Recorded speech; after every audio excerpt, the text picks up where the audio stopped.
Hello everyone, मैं मुस्कान खंडेलवाल एक बार फिर से आप सभी का स्वागत करती हूँ एकेएस सिविल एकेडमी के इस ऑनलाइन यूट्यूब चैनल क्रांति बैच 2.0 में। दोस्तों, इस सीरीज़ के अंदर हमने एमपीजीके के एक कंप्लीट सीरीज़ स्टार्ट की थी जो कि आप सब के लिए प्रीलिम्स 2026 के लिए रामबाण साबित होने वाली है। फ्रेंड्स, मैं ऐसा इसलिए कह रही हूँ क्योंकि इस सीरीज़ में मैंने वो सब कुछ कवर किया है, वो सारे डायमेंशन कवर किए हैं जो कि हमारे प्रीलिम्स में काफ़ी इम्पोर्टेंट होते हैं। मैं आपसे कह रही हूँ, आपने इन लेक्चर्स को पूरी शिद्दत से देख लिया, नोट कर लिया, तो इसके बाद यहाँ से पढ़ने के बाद आपको एग्ज़ाम टाइम पे किसी भी बुक के, किसी भी कंटेंट के पीछे भागने की आवश्यकता नहीं पड़ेगी। इसमें सारी चीज़ें आपको ऑथेंटिक और पूरी रिसर्च के साथ पढ़ाई गई हैं, जिसमें जो भी नोट्स हैं यहाँ पे डिस्प्ले किए जाते हैं वो मैंने खुद अपने हाथों से बनाए हैं। सारे मेरे हैंड रिटन नोट्स हैं, वो सारे नोट्स से मैं खुद भी पढ़ती हूँ और आप देख सकते हैं कि मैंने अपने टोटल 3 अटेम्प्ट्स में 2 मेंस दिए और अपने पहले प्रयास में इंटरव्यू भी दिया। दोस्तों, इस सीरीज़ के अंदर हमने स्टार्ट किया था एमपी हिस्ट्री, जिसमें हमने ऑलरेडी कई सारी चीज़ें पढ़ चुकी थी। उसके बाद आज से हम स्टार्ट करने वाले हैं परमार डायनेस्टी इन मध्य प्रदेश, है ना, परमार डायनेस्टी इन मध्य प्रदेश। उसके बाद हम कुछ इंपॉर्टेंट एक डायनेस्टी है उसे पढ़ने के बाद final medieval age in MP start करेंगे, देन मॉडर्न एरा को पढ़ के एमपी हिस्ट्री कंप्लीट करेंगे। ओके फ्रेंड्स, हमने पिछले लेक्चर्स में क्या पढ़ा था? हमने पिछले लेक्चर्स में लेट गुप्ता एरा पढ़ी थी, जिसमें हमने राष्ट्रकूट्स के बारे में पढ़ा। उसके अलावा हमने क्या पढ़ा था? Pushyabhuti dynasty and Chalukya dynasty. फिर हमने राजपूत काल भी पढ़ा। राजपूत काल में हमने क्या पढ़ा था कि जो गुर्जर प्रतिहार के सामंत थे, जो गुर्जर प्रतिहार के फ्यूडल्स थे, उन्होंने खुद को इंडिपेंडेंट डिक्लेयर कर लिया था 10th सेंचुरी के आसपास। और कितने भाग में डिवाइड हो गए थे? 3 भागों में, जिसमें एक थे कलचुरी, उसके बाद कौन थे? चंदेल, और फिर परमार, जिनके बारे में हम आज पढ़ने वाले हैं। कलचुरीज के बारे में हमने पढ़ा था, इनकी 2 शाखाएं थी, एक थी महिष्मती, एक थी त्रिपुरी शाखा। क्यों इन्होंने महिष्मती से त्रिपुरी शाखा में आए? क्योंकि मंगलेश, चालुक्यन और जो पुलकेशिन II थे, उनके प्रेशर के कारण, है ना, जो बुद्धराज थे उन्होंने कैपिटल शिफ्ट कर ली थी। फिर फाइनली जो त्रिपुरी ब्रांच के फाउंडर थे वो कौन थे? वामराज देव। उसके अलावा हमने कई सारे इंपॉर्टेंट लॉरियट्स पढ़े थे कलचुरी डायनेस्टी में। राजशेखर कवि के बारे में पढ़ा था। चंदेल डायनेस्टी में हमने किसके बारे में पढ़ा था? जगनिक के बारे में पढ़ा था। उसके अलावा हमने कई सारे इंपॉर्टेंट जो लॉरियट्स हैं, जो उनकी बुक्स हैं। इसके अलावा हमने पुष्यभूति डायनेस्टी में एक इम्पॉर्टेंट स्कॉलर थे बाणभट्ट, जिनके बारे में हमने देखा था। तो आज हम चंदेल डायनेस्टी को कंप्लीट करेंगे, खजुराहो टेम्पल ग्रुप पढ़ के, और परमार डायनेस्टी को फ्रेंड्स स्टार्ट करेंगे। चलिए, तो अब हम वापस से अपने टॉपिक में आते हैं और स्टार्ट करते हैं Khajuraho temple group. Khajuraho group of temples, है ना, Khajuraho group of temples. Friends, Khajuraho group of temples हम चंदेल डायनेस्टी में इसलिए पढ़ रहे हैं क्योंकि इनका जो कंस्ट्रक्शन है, यहाँ के जो मंदिर हैं, इनका कंस्ट्रक्शन चंदेल शासकों द्वारा ही करवाया गया है। हमने कल भी जब चंदेल डायनेस्टी पढ़ी थी तो मैंने आप सभी को बताया था कि किस मंदिर का निर्माण किस शासक के शासनकाल में, किस एम्परर के रूल के टाइम पीरियड पे करवाया गया था। ठीक है, तो स्टार्ट करते हैं खजुराहो। अब खजुराहो में 3 समूह में मंदिर बनवाए गए हैं। कुछ है western temple group, eastern temple group and southern temple group. अब इम्पॉर्टेंट क्या है? इम्पॉर्टेंट हमें ये पढ़ना है कि कौन सा मंदिर किस टेम्पल ग्रुप के अंतर्गत आता है। तो सबसे पहले हम देखते हैं western temple group. Western temple group में मैं बोलूँ या मैं पूरे खजुराहो में बोलूँ, जो सबसे बड़ा मंदिर है वो कौन सा है? कंदरिया महादेव, है ना। कौन सा टेम्पल है सबसे बड़ा? कंदरिया महादेव मंदिर। कौन सा मंदिर है? कंदरिया महादेव। कंदरिया महादेव टेम्पल जो है वो सबसे बिगेस्ट टेम्पल है खजुराहो का, जिसका निर्माण किसने करवाया था? विद्याधर ने। पढ़ा था हमने विद्याधर, क्या पढ़ा था कि इन्होंने राजा राज्यपाल, जो कि कनौज के गुर्जर प्रतिहार किंग थे, उनकी हत्या कर दी थी। क्यों कर दी थी? क्योंकि उन्होंने अपना स्टेट जो है वो सरेंडर कर दिया था, अपने आप को सरेंडर कर दिया था महमूद गजनवी के सामने। तो कंदरिया महादेव टेम्पल का निर्माण किसने कराया था? चंदेल रूलर विद्याधर ने। उसके बाद इंपॉर्टेंट किंग है 64 योगिनी मंदिर। 64 योगिनी 64 योगिनी टेम्पल। 64 योगिनी टेम्पल जो है ना फ्रेंड्स, तो ये 64 योगिनी टेम्पल खजुराहो वाला है। इसके अलावा 64 योगिनी टेम्पल जबलपुर में भी है और 64 योगिनी टेम्पल जो है वो मुरैना में भी है। जिसे हम कहाँ पढ़ेंगे मुरैना वाला 64 योगिनी टेम्पल? मुरैना वाला हम पढ़ेंगे कच्छप घाट डायनेस्टी के अंदर। अभी हम पढ़ रहे हैं खजुराहो वाला 64 योगिनी टेम्पल, है ना, जो कि 64 योगिनीस को डेडिकेटेड है। और कहाँ पे सिचुएटेड है? शिव सागर लेक के साउथ वेस्ट में, है ना। कहाँ पे? शिव सागर लेक, खजुराहो में लेक है शिव सागर लेक। शिव सागर लेक के साउथ वेस्ट में सिचुएटेड है 64 योगिनी मंदिर, जो कि 64 योगिनी 64 योगिनीस को डेडिकेटेड है। उसके बाद इंपॉर्टेंट हमने कौन सा देखा था?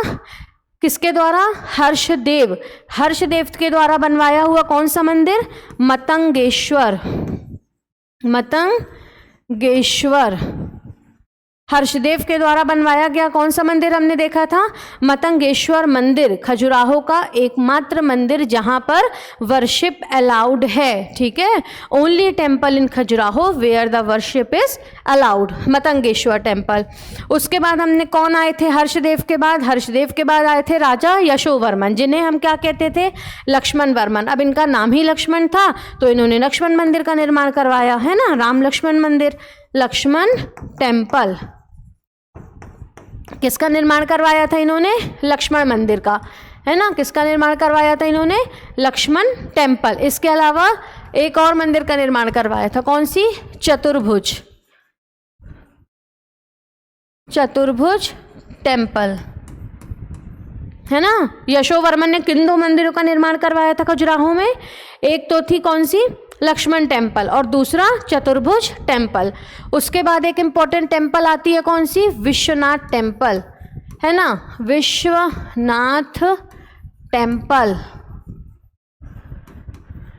विश्वनाथ टेम्पल, इनका निर्माण किसने कराया था? जिन्होंने कैपिटल शिफ्ट की थी खजुराहो से कलिंजर, जो सबसे मैजेस्टिक किंग थे, जिन्होंने गंगा यमुना प्रयाग में अपने जल समाधि ले ली थी, वो कौन थे? राजा धंग, किंग धंगदेव। धंगदेव ने विश्वनाथ टेम्पल का निर्माण करवाया था। उसके बाद गंडदेव ने चित्रगुप्त मंदिर का निर्माण करवाया था। किसका? चित्रगुप्त। चित्रगुप्त टेम्पल। ये सारे टेम्पल्स है ना, आपको फिंगर टिप्स पे याद होने चाहिए। प्रीलिम्स में फैक्ट्स पूछे जाते हैं, है ना, इसलिए ये सारे टेम्पल्स आपको फिंगर टिप्स पे याद होने चाहिए कि किस टेम्पल का निर्माण किस शासन मतलब किस शासक के समय पे करवाया गया था। ठीक है, तो चित्रगुप्त टेम्पल का निर्माण किसने करवाया था? राजा गंड ने, जिन्होंने किसकी सहायता की थी? आनंद पाल शाही की। किसके अगेंस्ट? महमूद गजनवी के अगेंस्ट। कौन से बैटल में? बैटल ऑफ पेशावर या फिर बैटल ऑफ वाहिंद में। ओके ये इंपॉर्टेंट वेस्टर्न टेम्पल ग्रुप हुए। अब देखते हैं हम important eastern group of temple, जिसमें 2 महत्वपूर्ण टेम्पल आते हैं, जिसमें से एक का निर्माण तो राजा धंगदेव ने ही कराया था, वो है पार्श्वनाथ टेम्पल, है ना, दिगंबर जैन मंदिर है। कौन सा मंदिर? पार्श्वनाथ मंदिर। और एक है घाटई टेम्पल।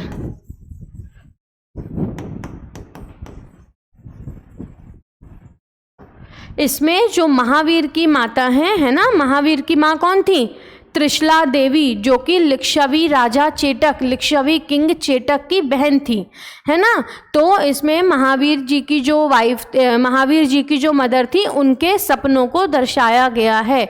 उन्होंने जो सपने देखे थे, है ना, उन्हें दर्शाया गया है। तो एक ईस्टर्न टेम्पल ग्रुप में है पार्श्वनाथ टेम्पल और दूसरी कौन सी है? घाटई टेम्पल। उसके बाद सदर्न टेम्पल ग्रुप में हम एक इम्पॉर्टेंट मंदिर पढ़ते हैं, दुल्हा देव। दुल्हा देव टेम्पल। कौन सी मंदिर पढ़ते हैं हम इम्पॉर्टेंट? दुल्हा देव टेम्पल। किसको समर्पित है दुल्हा देव टेम्पल? तो ये टेम्पल समर्पित है लॉर्ड शिवा, भगवान शिव को। क्या सिचुएटेड है यहाँ पे? सहस्त्रमुखी शिवलिंग, सहस्त्रमुखी शिवलिंग, सहस्त्रमुखी शिवलिंग, है ना। कौन सा शिवलिंग है? सहस्त्रमुखी शिवलिंग। कौन सी मंदिर में? दुल्हा देव मंदिर। दुल्हा देव मंदिर किसको समर्पित है? लॉर्ड शिव, भगवान शिव को। ये खजुराहो टेम्पल ग्रुप के कुछ इंपॉर्टेंट टेम्पल्स हैं, है ना, जिसमें हमने western temple group, eastern temple group और सदर्न टेम्पल ग्रुप को देखा।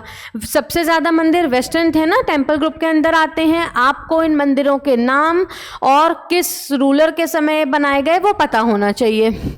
उसके बाद हम खजुराहो में कुछ इंपॉर्टेंट चीज़ें भी देखते हैं, है ना। खजुराहो से रिलेटेड एक इम्पॉर्टेंट चीज़ हम देखते हैं कि कई बार पूछा जाता है कि खजुराहो में जो मंदिर हैं वो किस धर्म से संबंधित हैं, है ना। जो खजुराहो के मंदिर अक्सर पूछे जाते हैं, है ना। जैसे एक क्वेश्चन आया था मतंगेश्वर या और किसी टेम्पल, खजुराहो की ही एक टेम्पल के बारे में पूछा गया था, है ना, पिछले साल आया था प्रीलिम्स में, है ना, प्रीवियस ईयर 2023 या 24 में। तो temples related to Shaivism, Jainism and Vaishnavism.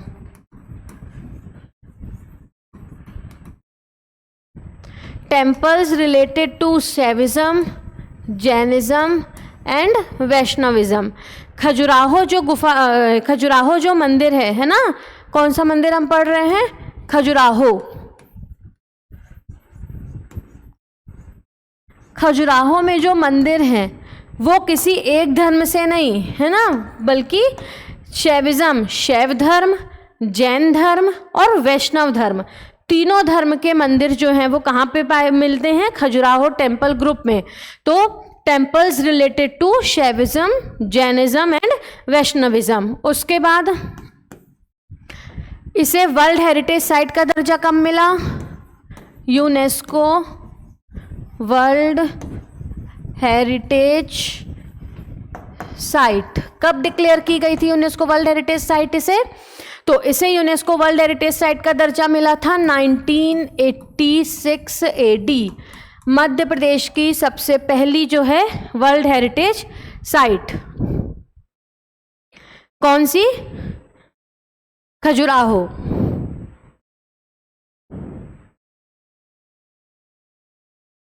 कौन सी साइट है? खजुराहो, जिसे 1986 में यूनेस्को वर्ल्ड हेरिटेज साइट का दर्जा दिया गया।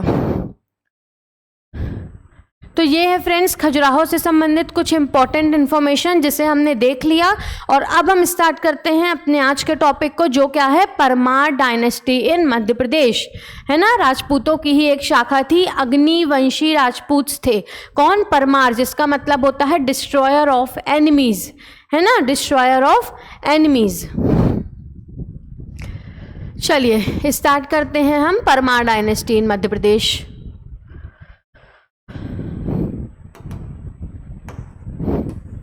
Parmar dynasty in Madhya Pradesh.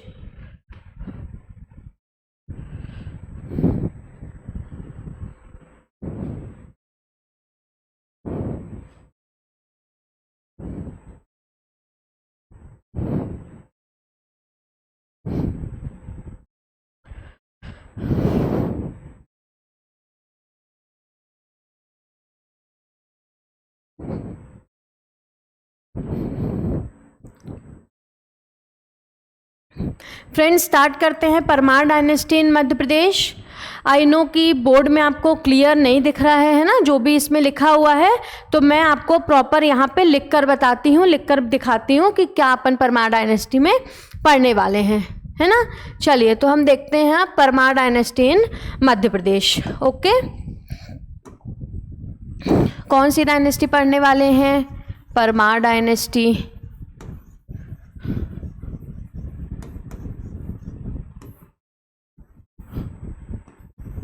Parmar dynasty in Madhya Pradesh. अब परमार डायनेस्टी ये कौन थे? ये भी गुर्जर प्रतिहार के फ्यूडल्स ही थे। ये अग्निवंशी राजपूत थे। कौन थे? अग्निवंशी राजपूत। कौन थे ये? अग्निवंशी राजपूत थे। उसके बाद फिर अब परमार डायनेस्टी स्टार्ट करने से पहले हम इनसे रिलेटेड कुछ इंस्क्रिप्शन देखेंगे, कुछ अभिलेख देखेंगे। उन अभिलेखों से हमें परमार डायनेस्टी के शासकों के बारे में पता चलता है। जैसे कि कुछ इंपॉर्टेंट इंस्क्रिप्शन, जिसमें कौन कौन से इंस्क्रिप्शन देखते हैं हम। एक इंस्क्रिप्शन है सबसे इंपॉर्टेंट, हर्षोल इंस्क्रिप्शन। हरसोल इंस्क्रिप्शन जो कि गुजरात का अभिलेख है, ठीक है, गुजरात में है। अब इनमें कौन से परमार किंग की इंफॉर्मेशन मिलती है? सियाक टू, है ना, इनके बारे में हम आगे पढ़ेंगे, सियाक टू। उसके बाद बंसवाड़ा इंस्क्रिप्शन और बेतवा इंस्क्रिप्शन। इन इंस्क्रिप्शन से जानकारी मिलती है राजा भोज की। किससे मेंशन किया गया है? राजा भोज को, ठीक है, जो कि इस डायनेस्टी के सबसे प्रतापी शासक थे। उसके बाद हमें किनकी जानकारी मिलती है? उज्जैन इंस्क्रिप्शन। उज्जैन इंस्क्रिप्शन, यहाँ से किसकी जानकारी मिलती है? वाकपति मुंज। वाकपति मुंज, किनकी जानकारी मिलती है हमें यहाँ से? वाकपति मुंज की जानकारी मिलती है। तो द परमार वर्दी अग्निवंशी राजपूत, इनके इम्पोर्टेंट इंस्क्रिप्शन है ना, जिसमें Harsol inscription Siyak two, Harsol inscription Siyak two, Banswara Betwa inscription Raja Bhoj और उज्जैन इंस्क्रिप्शन वाकपति मुंज।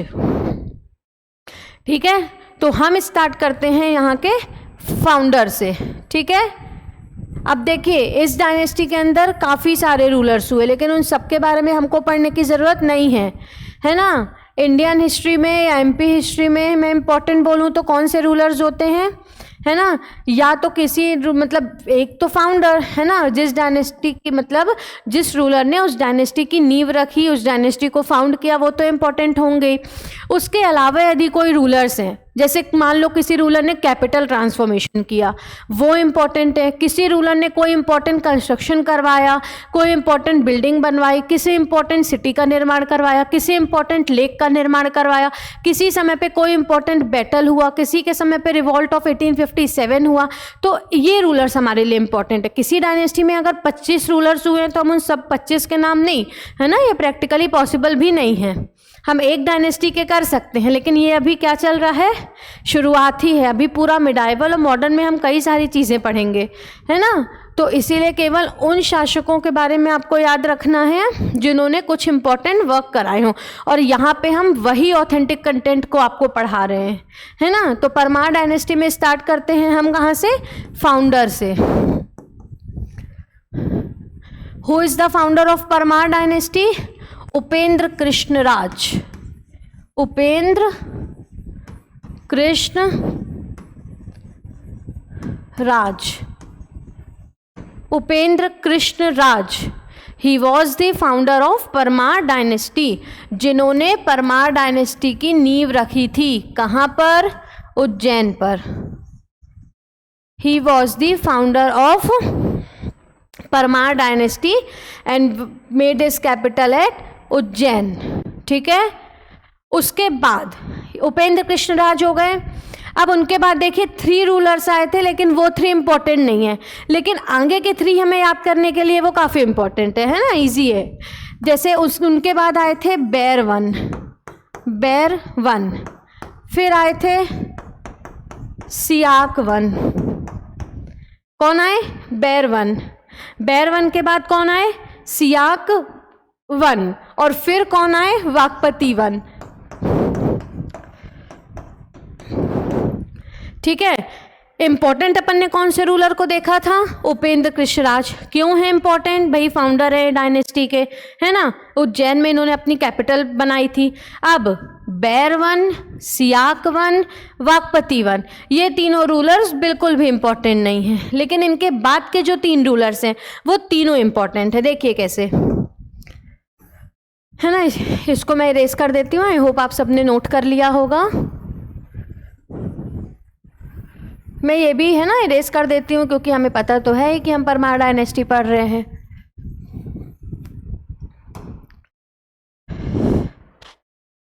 तो बैरवन इंपॉर्टेंट नहीं है, लेकिन कौन इंपॉर्टेंट है? बैर टू। भाई बैरवन इंपॉर्टेंट नहीं है, कौन इंपॉर्टेंट है? बैर टू। क्यों इंपॉर्टेंट है? भाई कैपिटल शिफ्ट की इनने, क्या किया? शिफ्टेड कैपिटल, कहाँ से कहाँ इन्होंने कैपिटल शिफ्ट की? कौन सी थी पहली कैपिटल? उज्जैन। कहाँ शिफ्ट की? धार। That's why Baitu is important because she shifted capital of Parmar dynasty from Ujjain to Dhar. Then after Siyak one important नहीं है बट सियाक टू इम्पॉर्टेंट है। Siyak two important, why? क्योंकि अभी हमने देखा Harsol inscription. Harsol inscription question पूछा जा सकता है कि हर गुजरात का हरसोल इंस्क्रिप्शन किस परमार शासक के शासनकाल की जानकारी देता है? तो वो कौन है? सियाक टू। और इस इंस्क्रिप्शन के अकॉर्डिंग इन्होंने एक पावरफुल रूलर हैं योगी राज, योगी राज, जिसे इन्होंने हराया था, है ना, जिसे इन्होंने क्या किया था? हराया था। पावरफुल रूलर योगी राज है जिसे इन्होंने हराया था। इसके अलावा ये फ्यूडल थे किसके? राष्ट्रकूट के। तो इन्होंने क्या किया था? कृष्णा थ्री राष्ट्रकूट जो हैं, कृष्णा थ्री राष्ट्रकूट को इन्होंने क्या किया था? डिफीट। कृष्णा थ्री राष्ट्रकूट को इन्होंने क्या किया था? Defeated Krishna three of Rashtrakuta and declare themselves independent, है ना। क्या डिक्लेयर कर लिया था खुद को? इंडिपेंडेंट। सियाक टू इम्पॉर्टेंट इसलिए है क्योंकि हरसोल इंस्क्रिप्शन जो है ना, हरसोल इंस्क्रिप्शन के अकॉर्डिंग इन्होंने योगी राज को क्या किया था? योगी राज को इन्होंने क्या किया था? डिफीट। इन्होंने योगी राज को क्या किया था? डिफीट किया था। उसके अलावा इन्होंने कृष्णा थ्री राष्ट्रकूटा को हराया और खुद को इंडिपेंडेंट डिक्लेयर कर लिया। बैर इंपॉर्टेंट नहीं, बैर टू इम्पॉर्टेंट। सियाक वन इम्पॉर्टेंट नहीं, सियाक टू इम्पॉर्टेंट है। देन वाकपति वन इम्पॉर्टेंट नहीं। कौन इम्पॉर्टेंट है हमारे लिए? इम्पॉर्टेंट है वाकपति मुंज के नाम से आप इन्हें याद रखिए।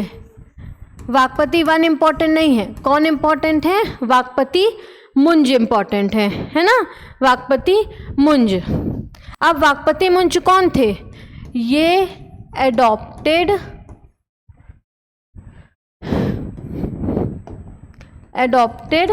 सन थे, एडॉप्टेड बेटे थे किसके? सियाक टू के। सियाक टू।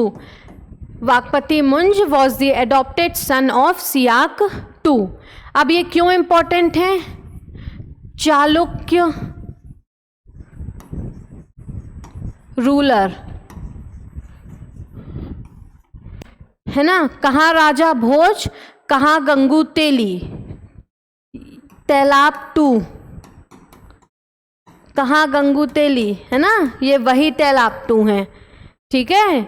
इन्हीं के लिए वो कहावत कही गई थी कि कहाँ राजा भोज इतने पावरफुल और कहाँ गंगू तेली। तो इन्होंने चालुक्य रूलर तैलाब टू को 6 बार हराया था। कितने बार हराया था? 6 बार डिफीट किया था। किसने? वाकपति मुंज ने।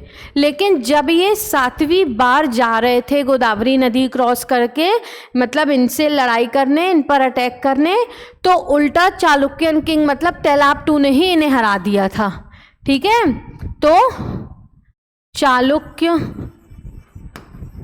चालुक्यन रूलर डिफीटेड वाकपति मुंज। किसे डिफीट कर दिया? वाकपति मुंज को। किसने डिफीट कर दिया? चालुक्यन रूलर ने, ठीक है। तो इनकी डेथ हो गई। जो वाकपति मुंज थे वो बहुत पावरफुल रूलर थे।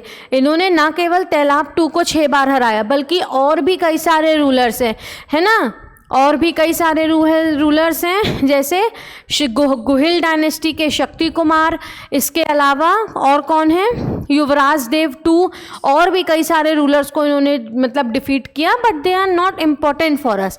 हमारे लिए इम्पॉर्टेंट है तैलाब टू को 6 बार इन्होंने डिफीट किया, लेकिन जब ये 7वीं बार एक्सपेडिशन के लिए गए तो इनके मिनिस्टर रुद्रादित्य जो थे, कौन थे? रुद्रादित्य, उन्होंने इन्हें मना किया था, बट उनकी बात ना मानकर, उनकी सलाह ना मानकर ये 7वीं बार गोदावरी नदी क्रॉस कर रहे थे, क्रॉस करके एक्सपेडिशन करने जा रहे थे, तो वहीं पे चालुक्यन राजाओं द्वारा इन्हें मार दिया गया था। ठीक है, तो इस तरीके से वाकपति मुंज की क्या हो गई थी, मृत्यु। अब वाकपति मुंज के बारे में कुछ इंपॉर्टेंट इंफॉर्मेशन क्या है ना। तो वाकपति मुंज इन्होंने क्या इस्टेब्लिश किया था, मुंजपुर सिटी। क्या इस्टेब्लिश किया था इन्होंने, मुंजपुर सिटी। मुंजपुर सिटी, मुंजपुर सिटी कहाँ पे इस्टेब्लिश की थी, गुजरात पे। मुंज सागर लेक, मुंज सागर लेक कहाँ पे इस्टेब्लिश किया था, धार में, है ना। Established Munjpur city at Gujarat and Munj Sagar lake eight धार।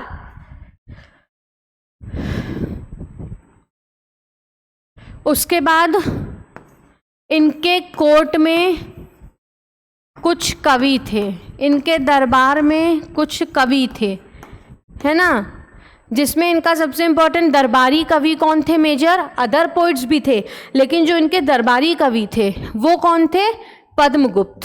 कौन थे भैया, पद्मगुप्त।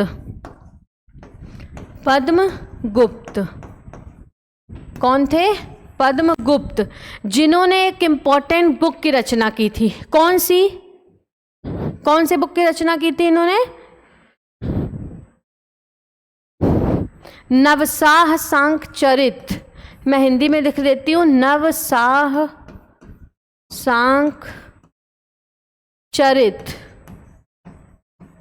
है ना, नवसाह सांकचरित, नवसाह सांकचरित, है ना। इनके जो कोर्ट पोइट थे उन्होंने किस बुक की रचना की थी, नवसाह सांकचरित की। बुक्स में आप लोगों को किसी भी डायनेस्टी से इम्पोर्टेंट होती है ना, वो इसलिए बता देती हूँ क्योंकि अब एमपीपीएससी का कुछ सालों से क्या ट्रेंड हो गया है कि हर साल एमपी के लॉरिएट्स से, उसके अलावा इंडियन हिस्ट्री में कुछ जो इम्पोर्टेंट बुक्स है, इस तरीके से 4 से 5 क्वेश्चन हर साल बुक के ऑथर से पूछे जाते हैं। या तो पूछा जाता है कि इनके ऑथर कौन है, या तो पूछा जाता है कि इनके लिए लिखी गई थी, या फिर है ना कौन से दरबारी कवि किस किंग के लिखे थे, वो पूछा जाता है। तो इनके कोर्ट पोइट थे कौन, पद्मगुप्त, जिन्होंने नवसाह सांकचरित की रचना की थी। इसके अलावा कुछ और पोइट्स भी थे इनके दरबार में, जैसे कि धनंजय, धनिक, अमित गति, अमित गति, धनंजय, धनिक, अमित गति और हलायू। धनंजय, धनिक, अमित गति और हलायू, ये कुछ इंपॉर्टेंट पोइट्स थे। कौन, कहाँ पे, वाकपति मुंज के दरबार पे। कौन कौन सी सिटी इन्हें बसाई थी, मुंजपुर सिटी, और मुंज सागर लेक कहाँ पे बनवाया था, धार में। इन्हें कुछ अन्य नामों से भी जाना जाता है दोस्तों, है ना। कौन से अन्य नामों से जाना जाता है इन्हें, चलिए देखते हैं। तो इन्हें जाना जाता है एक कौन से नाम से, श्री वल्लभ, श्री वल्लभ, श्री वल्लभ, पृथ्वी वल्लभ, श्री वल्लभ, पृथ्वी वल्लभ और अमोघ वर्षा, अमोघ वर्षा, है ना। कौन कौन से नाम से इन्हें जाना जाता है, श्री वल्लभ, पृथ्वी वल्लभ और अमोघ वर्षा। ये अपन ने किनके बारे में पढ़ा, वाकपति मुंज के बारे में, है ना। वाकपति मुंज के बारे में ये कुछ इंपॉर्टेंट इंफॉर्मेशन हमने पढ़ी। क्या क्या पढ़ी, मुंजपुर सिटी, मुंज सागर लेक, इनके कोर्ट पोइट, उन्होंने नवसाह सांकचरित की रचना की। इसके अलावा कुछ अदर पोइट्स थे और इन्हें कौन से अलग अलग नामों से जाना जाता है। अब इनके बाद कौन आए, इनका, है ना, इनकी मृत्यु का बदला लेने के बाद आए कौन, सिंधु राज। देखिए कैसे याद रखना है अपन को किंग्स के नाम। सबसे पहले फाउंडर कौन हुए? उपेंद्र कृष्णराज। उपेंद्र, यू है ना, यू से कौन? उपेंद्र। यू से उपेंद्र ने यू उज्जैन, उज्जैन को क्या बनाई? राजधानी बनाई। उसके बाद बैर बनाए, सियाक बनाए, वाकपति बनाए, लेकिन वो बिल्कुल भी इंपॉर्टेंट नहीं थे। ठीक है, नहीं थे तो बैर 1 के बाद कौन आए? बैर सिंह 2, उन्होंने कैपिटल ट्रांसफॉर्म की। देन आफ्टर कौन आए? सियाक 2, हरसोल इंस्क्रिप्शन। देन कौन आए? वाकपति मुंज। अब इतने तो हमें याद हो गए, इनके अलावा 2 और याद रखना है, सिंधु राज और एक इम्पॉर्टेंट किंग है राजा भोज, है ना। राजा भोज तो सबको याद हो जाएंगे। और एक इम्पॉर्टेंट है कौन? सिंधु राज। सिंधु राज क्यों इम्पॉर्टेंट है? अपने भाई, अपने छोटे भाई, कौन थे इनके छोटे भाई? वाकपति मुंज। तो वाकपति मुंज का बदला लेने के लिए इन्होंने तैलाब 2 के उत्तराधिकारी, जो तैलाब 2 के सक्सेसर हैं, कौन? सत्याश्रय। सत्याश्रय कौन है ये? चालुक्यन रूलर, है ना। तो सिंधु राज ने क्या किया? सिंधु राज ने सत्याश्रय को डिफीट कर दिया था। क्या किया था? डिफीट। क्यों किया था? अपने भाई का बदला लेने के लिए, वाकपति मुंज का बदला लेने के लिए सिंधु राज। और इन्हें फिर किसने डिफीट किया था? चामुंडा राज ऑफ गुजरात। चामुंडा राज ऑफ गुजरात, ठीक है, ये भी चालुक्यन किंग ही थे।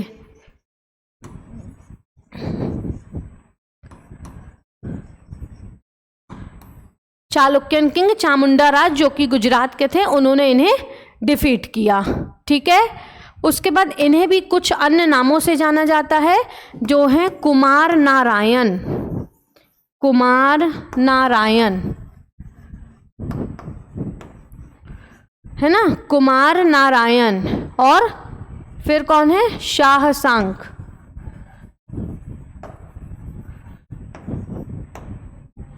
कुमार नारायण और शाह सांक, ये 2 अन्य नामों से इन्हें जाना जाता है ना। किन 2 अन्य नामों से जाना जाता है? कुमार नारायण और शाह सांक। कुमार नारायण और शाह सांक, इनके बारे में इतनी ही चीज़ें इंपॉर्टेंट।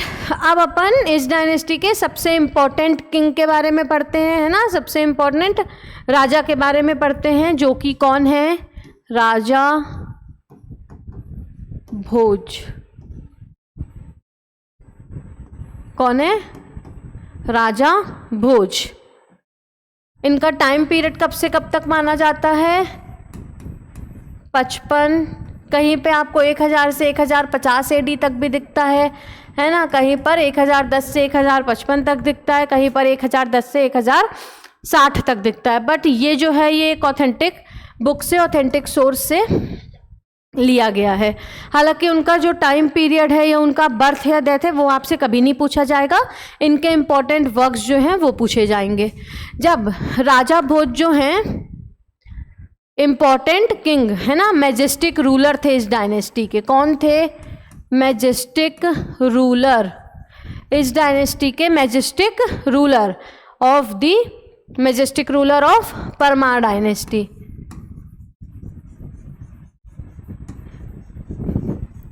अभी तक हमने जितने भी रूलर्स पढ़े उनमें से किसी ने भी कैपिटल ट्रांसफॉर्म की क्या बैर सिंह 2 के बाद? नहीं की। तो इनकी कैपिटल क्या रही होगी? धार। कैपिटल क्या थी इनकी? धार। अब इन्होंने कई सारे रूलर्स को हराया, जिसमें कौन कौन से रूलर शामिल थे? एक तो थे गांगेयदेव कलचुरी। गांगेयदेव कलचुरी। इसके अलावा थे भीमावन, चालुक्य रूलर भीमावन ऑफ अहिलवाड़ा। अहिलवाड़ा के चालुक्यन किंग भीमावन। इसके अलावा कीर्तिवर्मन, जो कि कौन था? Lat ruler of Gujarat. Lat ruler.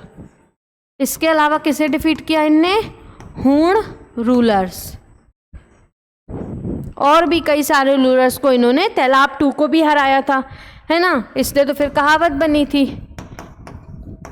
तैलाप 2।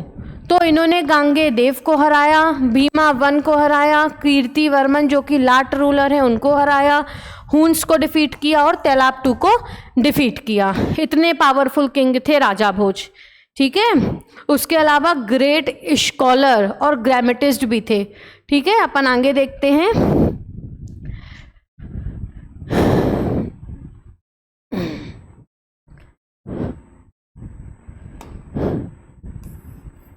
इसके बाद क्या चीजें देखते हैं राजा भोज के बारे में इंपॉर्टेंट।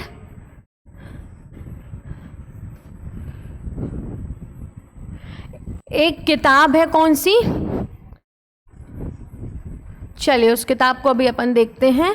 पहले क्या देख लेते हैं इनके, सबसे पहले देखते हैं इनके कोर्ट पोइट। इनके कुछ दरबारी कवि थे। इससे पहले हमने किनके कोर्ट पोइट देखे थे, इससे पहले हमने देखे थे किनके कोर्ट पोइट, तो इससे पहले हमने देखे थे वाकपति मुंज के कोर्ट पोइट। अब हम देखेंगे राजा भोज के दरबारी कवि, जिसमें है धनपाल। ये नाम आपको याद होने चाहिए, है ना, क्योंकि कई बार एक बार क्वेश्चन पूछा गया था कि राजा भोज के किस कवि ने जैन धर्म को अपना लिया था, तो धनपाल ही थे वो। जो धनपाल थे उन्होंने क्या किया था, जैन धर्म को अपना लिया था। तो धनपाल, उसके बाद दामोदर, चित्रक, विनायक, भास्कर भट्ट, ये सबके नाम आपको याद होने चाहिए, है ना। ऐसा नहीं कि सिर्फ हमने धनपाल का नाम याद कर लिया क्योंकि इनने जैन धर्म को अपना लिया था। कई बार ऐसा भी पूछ लेता है कि इनमें से कौन राजा भोज के दरबारी कवियों में शामिल नहीं है, इनमें से कौन राजा भोज के जो कोर्ट पोइट हैं उनमें शामिल नहीं है, तो इसलिए हमको सबके नाम याद होने चाहिए। तो ये हैं धनपाल, दामोदर, चित्रक, विनायक, भास्कर भट्ट और शंकर। भास्कर भट्ट और शंकर, ये इंपॉर्टेंट कोर्ट पोइट है किनके, धनपाल के, राजा भोज के, है ना। उसके अलावा एक इंपॉर्टेंट किताब है प्रबंध चिंतामणि। प्रबंध चिंतामणि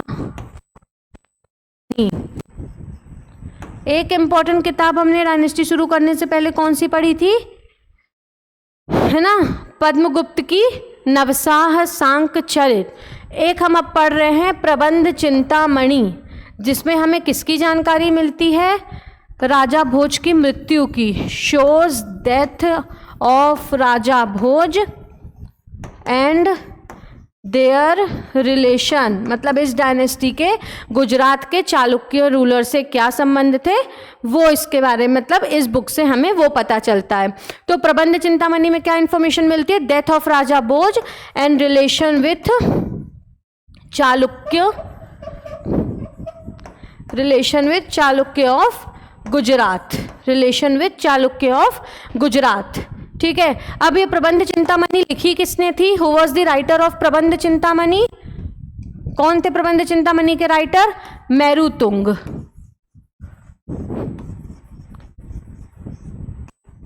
मेरुतुंग, है ना, किसने लिखी थी प्रबंध चिंतामणि, मेरुतुंग ने। क्या इंफॉर्मेशन मिलती है, death of Raja Bhoj and there relation with Chalukya of Gujarat, and there relation with Chalukya of Gujarat.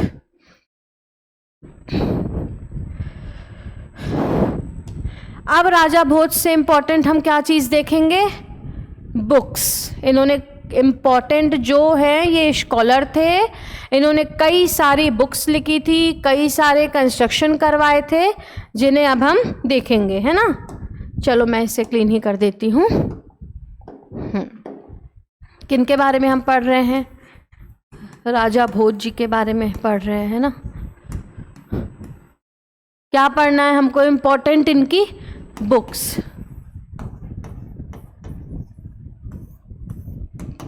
क्या पढ़ना है, इम्पोर्टेंट इनकी बुक्स। स्टार्ट करते हैं इनकी बुक्स में इम्पोर्टेंट चीजें।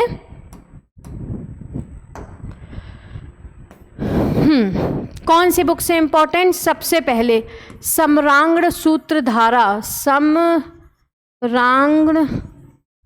सूत्रधारा।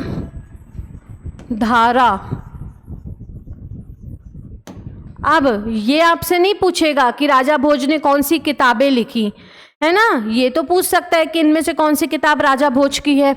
ये भी पूछता है कि which book of Raja Bhoj is related to astrology, या रिलेटेड टू ग्रामर, या रिलेटेड टू म्यूजिक।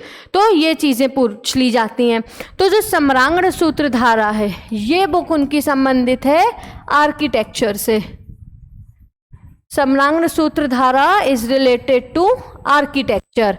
राजा भोज की ये किताब आर्किटेक्चर से रिलेटेड है। उसके बाद क्या है इंपॉर्टेंट? युक्ति कल्पतरु, है ना, ये इंपॉर्टेंट इनकी बुक्स में आती है, युक्ति कल्पतरु।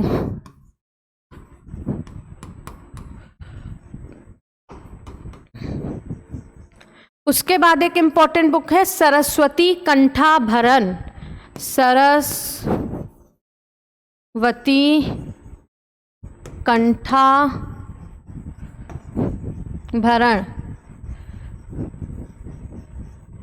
जो कि किससे रिलेटेड है? ग्रामर, व्याकरण। ग्रामर से रिलेटेड कौन सी बुक है? सरस्वती कंठाभरण। फिर एक इंपॉर्टेंट बुक है चंपू रामायण। चंपू रामायण, ये काहे से रिलेटेड है? ये रिलेटेड है लिटरेचर से, है ना। किससे रिलेटेड है? लिटरेचर से। कौन सी बुक रिलेटेड है किससे? लिटरेचर से। एक इंपॉर्टेंट बुक है गीत प्रकाश। गीत प्रकाश, ये किससे रिलेटेड है? म्यूजिक, संगीत। एक इंपॉर्टेंट बुक है कौन सी? भोज प्रबंधम। भोज प्रबंधम,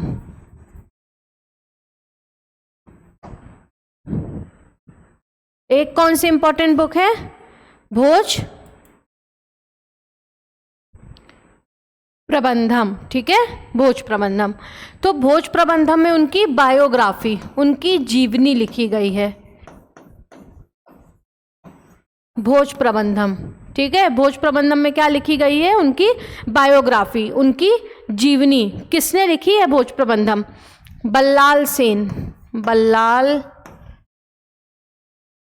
सेन किसने लिखी है? बल्लाल सेन ने। किसने लिखी है भोज प्रबंधम? बल्लाल सेन। ये इंपॉर्टेंट बुक्स हो गई राजा भोज से रिलेटेड, जिसमें सबसे पहले हमने पढ़ी थी कौन सी? सम्रांगण सूत्रधारा। कौन सी बुक? सम्रांगण सूत्रधारा, जो कि आर्किटेक्चर से रिलेटेड है। फिर हमने देखी एक इंपॉर्टेंट बुक युक्ति कल्पतरु, देन सरस्वती कंठाभरण, जो कि ग्रामर से रिलेटेड है, देन चंपू रामायण, लिटरेचर। उसके बाद भोज प्रबंधम। भोज प्रबंधम इनकी बायोग्राफी है, जिसे बल्लाल सेन ने लिखी थी। और गीत प्रकाश जो है वो क्या है? इनकी म्यूजिकल बुक है ना। किसकी बुक है? म्यूजिक की बुक है। तो ये इंपॉर्टेंट लिटरेचर हुआ उनके। उसके बाद हम क्या पढ़ते हैं राजा भोज के से रिलेटेड? आर्किटेक्चर के इन्होंने किन किन चीज़ों का निर्माण करवाया था। किसने? राजा भोज ने किन किन चीज़ों का क्या करवाया था? निर्माण करवाया था। तो इनकी सबसे बड़ी और सबसे इम्पोर्टेंट मंदिरों में कौन से मंदिर है? त्रिभुवन नारायण। त्रिभुवन नारायण टेम्पल।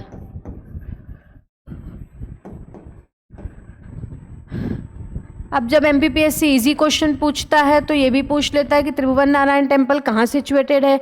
तो ये MP में सिचुएटेड नहीं है। ये टेम्पल कहाँ पे है? चित्तौड़गढ़।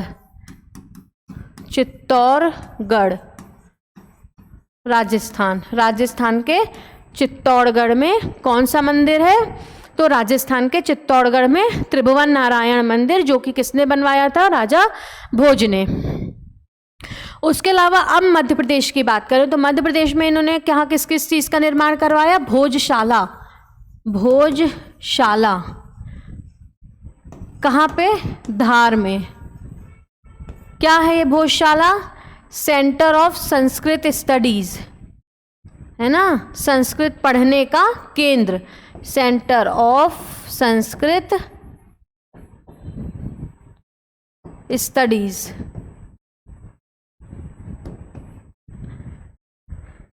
दोस्तों इसकी जो परमार डायनेस्टी की पीडीएफ थी वो क्लियर नहीं थी, इसलिए मैंने आपको सारी चीज़ें, एक एक चीज़, एक एक रूलर, एक एक इम्पॉर्टेंट बुक आपको यहाँ पे खुद से लिख के बताई है ना। तो आप सब इसको नोट करते जाइएगा, ये काफ़ी इम्पॉर्टेंट है ना। बुक में हमें अलग अलग जगह ढूंढने पर ये चीज़ें मिलती हैं। यहाँ पर मैंने आपको उस डायनेस्टी से संबंधित जितनी भी चीज़ें हैं, लिटरेचर से लेकर आर्किटेक्चर तक, वो मैंने बता दी हैं। अब क्या है? भोजशाला धार, जो कि सेंटर था संस्कृत स्टडीज का। उसके बाद था एक क्या? भोजपुर सिटी है एक रायसेन में, भोजपुर रायसेन। भोजपुर रायसेन क्या बनवाया था इन्होंने? ऐतिहासिक शिव मंदिर, है ना, ऐतिहासिक शिव टेम्पल, हाँ, हिस्टोरिक शिव टेम्पल, जिसमें शिवलिंग की ऊंचाई कितनी है? 7.5 फीट। पूछा नहीं जाएगा आपसे, एक बेसिक इन्फॉर्मेशन है ना। तो भोजपुर रायसेन में इन्होंने एक हिस्टोरिक, एक ऐतिहासिक शिव मंदिर का निर्माण करवाया था, जिसमें शिवलिंग की ऊंचाई कितनी है? 7.5 फीट। उसके अलावा किसका निर्माण करवाया था? Bhojtal lake, Bhojtal lake and cyclopean dam, cyclopean dam. किस किस का निर्माण करवाया था?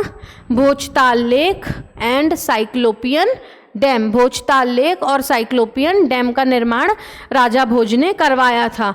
तो इतनी सारी चीज़ें पढ़ी हमने किनके बारे में? राजा भोज के बारे में। क्या क्या पढ़ा हमने? किनको किनको डिफीट किया था? बहुत पावरफुल रूलर थे, बहुत पावरफुल किंग थे परमार डायनेस्टी के, मैजेस्टिक किंग थे, जिन्होंने तेलाप्टू, भीमावन अहिलवाड़ा चालुक्यन किंग, कीर्तिवर्मन लाट रूलर, हूण, इन सबको इन्होंने गांगेय को डिफीट किया था। इसके अलावा इनके कई सारे कोर्ट पोइट हैं, धनपाल, दामोदर, चित्रक, विनायक, भास्कर भट्ट और शंकर, जिसमें से धनपाल ने जैन धर्म को अपना लिया था। इसके बाद प्रबंध चिंतामणि, इस किताब से हमें उनकी डेथ और उनके जो रिलेशंस थे गुजरात के चालुक्यों के साथ वो पता चलते हैं। साथ ही साथ हमने फिर क्या पढ़ा था? इम्पॉर्टेंट जो भी उनकी बुक्स हैं, उसके अलावा ये हमने पढ़ा इम्पॉर्टेंट कंस्ट्रक्शंस, जो भी उन्होंने इम्पॉर्टेंट मंदिर या इम्पॉर्टेंट जो स्टडी सेंटर हैं वो बनवाए थे। इस तरीके से हमारी परमार डायनेस्टी कंप्लीट होती है।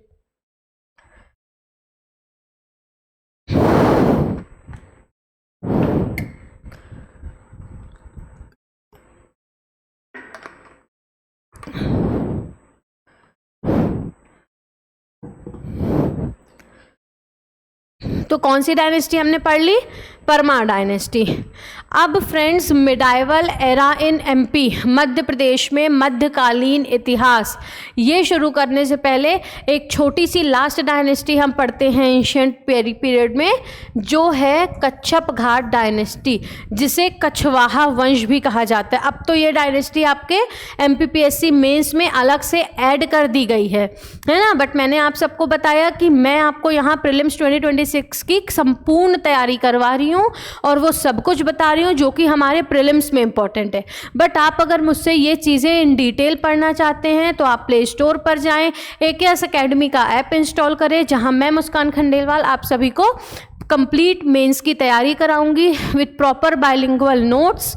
2, 7 या 10 मार्कर हमारे जो भी previous year questions, important questions हैं, उनकी भी जो राइटिंग प्रैक्टिस है, आंसर राइटिंग प्रैक्टिस है, वो मैं आप सभी को कराऊंगी।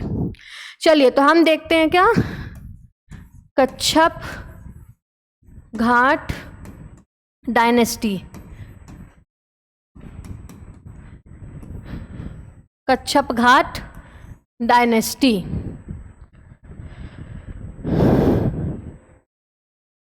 अब इन्हें हमें कैसे पढ़ना है, प्रीलिम्स लेवल पे, है ना, कच्छप घाट डायनेस्टी। तो कच्छप घाट डायनेस्टी में प्रीलिम्स लेवल पे हम क्या इंपॉर्टेंट चीज़ें पढ़ेंगे, इंपॉर्टेंट कंस्ट्रक्शन और फाउंडर, ठीक है। कच्छप घाट डायनेस्टी, तो इस डायनेस्टी की बेसिकली ना क्या पूछी जाती है हमसे, मेजरली जो इस डायनेस्टी से क्वेश्चन है वो देखो, सबसे पहले इनकी 3 ब्रांचेस थी। कितनी ब्रांचेस थी, 3। तो यही पूछ लिया जाता है कि मान लो जो उनकी सिहोनिया ब्रांच थी वो किस रीजन पे थी, है ना, वो किस क्षेत्र पे थी। तो 3 इनकी ब्रांचेस थी, एक तो सिहोनिया ब्रांच, ठीक है, दूसरी थी इनकी नलपुर ब्रांच और तीसरी थी इनकी दूबकुंड ब्रांच। कौन सी ब्रांच, दूबकुंड ब्रांच। सबसे पहली ब्रांच थी इनकी सिहोनिया ब्रांच, फिर थी नलपुर ब्रांच और फिर थी कौन सी, दूबकुंड ब्रांच। तो ये जो सिहोनिया ब्रांच थी ना, इसकी जो ये जो था वो ग्वालियर मुरैना रीजन पे थी, ग्वालियर मुरैना रीजन पे ये डायनेस्टी होती थी, ग्वालियर मुरैना क्षेत्र पे। उसके बाद जो नलपुर ब्रांच है वो होती थी शिवपुरी में, कहाँ पे, शिवपुरी में, ठीक है, कहाँ पे होती थी ये, शिवपुरी में। उसके बाद फिर दूबकुंड ब्रांच, तो दूबकुंड ब्रांच कहाँ पे होती थी, शिवपुर में, शिवपुर में दूबकुंड ब्रांच। ये चीज़ें इंपॉर्टेंट है कच्छप घाट डायनेस्टी में।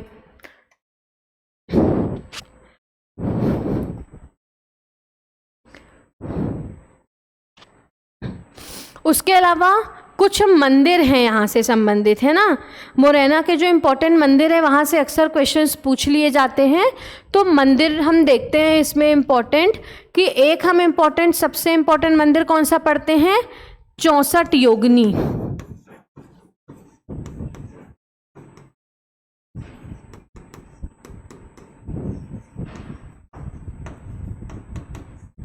कौन सी इंपॉर्टेंट मंदिर है, 64 योगिनी टेम्पल।